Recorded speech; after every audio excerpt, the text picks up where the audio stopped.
We have previously seen that each process in a system can be given its own logical memory space.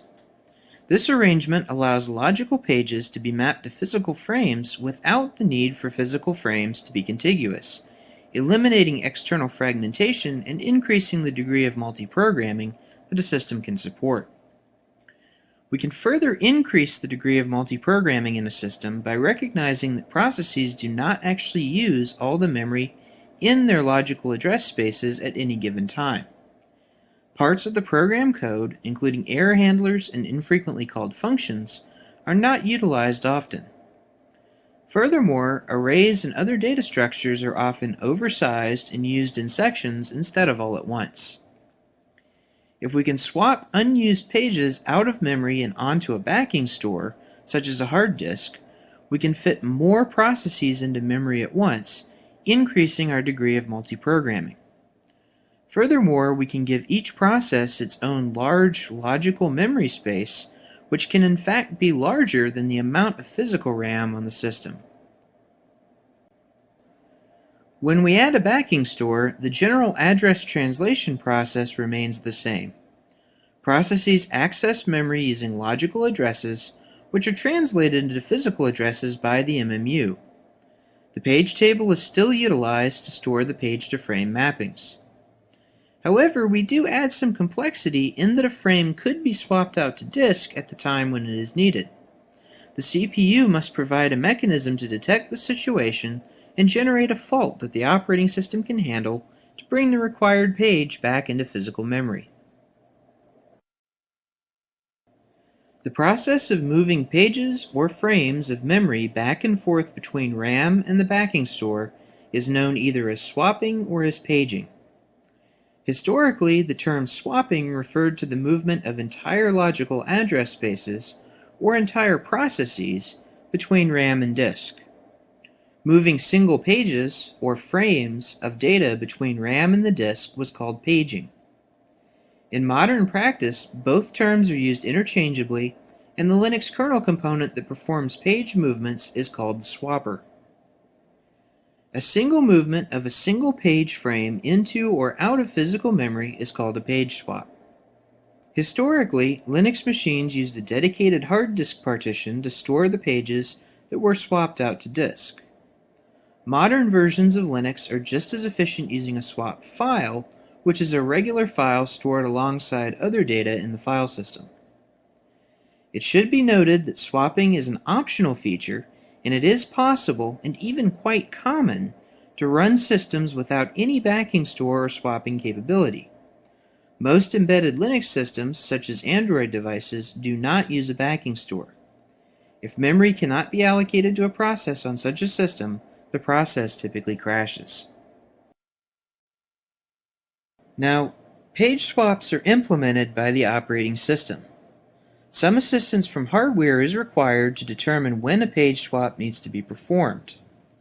When translating a page number to a frame number, the MMU checks to see if the corresponding frame is resident or loaded in RAM. If the frame is present, the memory access proceeds as normal. If the frame is not present in RAM, however, the MMU generates a page fault, which is a CPU exception that is similar in concept to an interrupt. A specific page fault handling routine is registered with the system, either as part of the interrupt vector table or using a separate structure for fault handlers. A page fault causes this routine, known as the swapper in Linux, to be invoked. It is then the responsibility of the swapper to locate the missing page on the backing store and load it into RAM, possibly moving some other page frame to the backing store in the process. The address translation process gains a few steps when paging is utilized.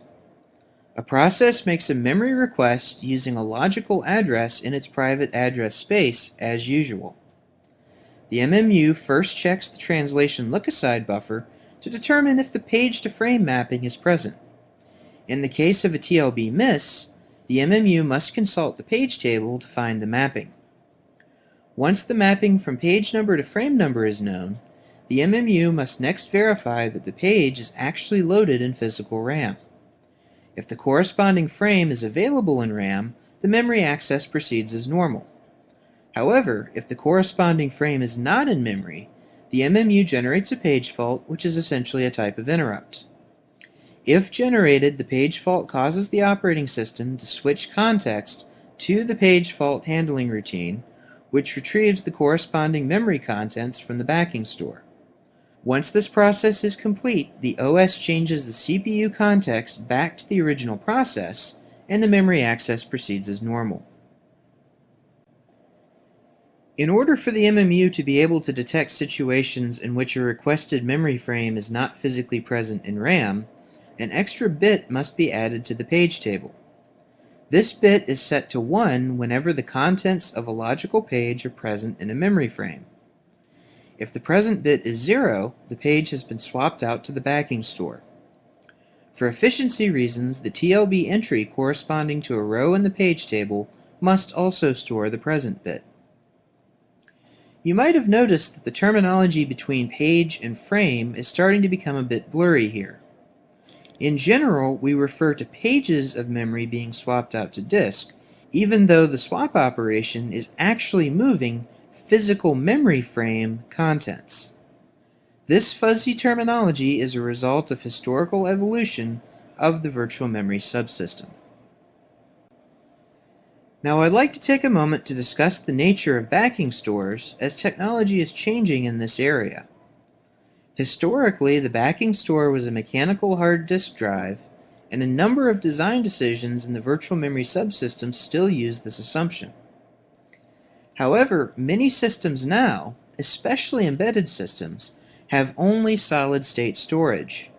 Since each block on a solid-state drive can be erased and written only a finite number of times, there is some question as to whether it is a good idea to use an SSD as a backing store for virtual memory. Many embedded devices do not use paging for this reason. Another issue with the backing store is that it is subject to attack via forensic disk analysis methods in the event the device is lost or stolen. Sensitive information, such as cached passwords and other credentials, might have been swapped out to the backing store, and these pieces of information could be recovered. One solution to this problem, which is available as an easy-to-enable option in Mac OS X, is to encrypt the contents of virtual memory. The downside to this approach is the addition of CPU overhead on top of the generally slow nature of the backing store hardware.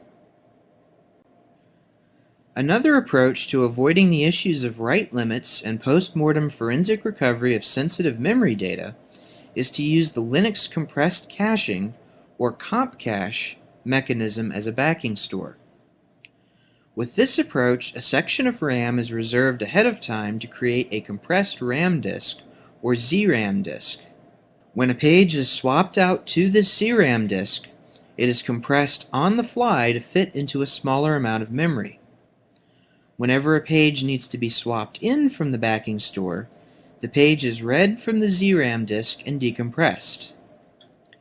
Although the compression and decompression steps do result in CPU overhead, the comp cache system is still generally faster than using a disk or SSD as a backing store. Furthermore, comp cache is as secure as RAM against forensic analysis, particularly against recovering sensitive information from a system that has been powered off for a period of time.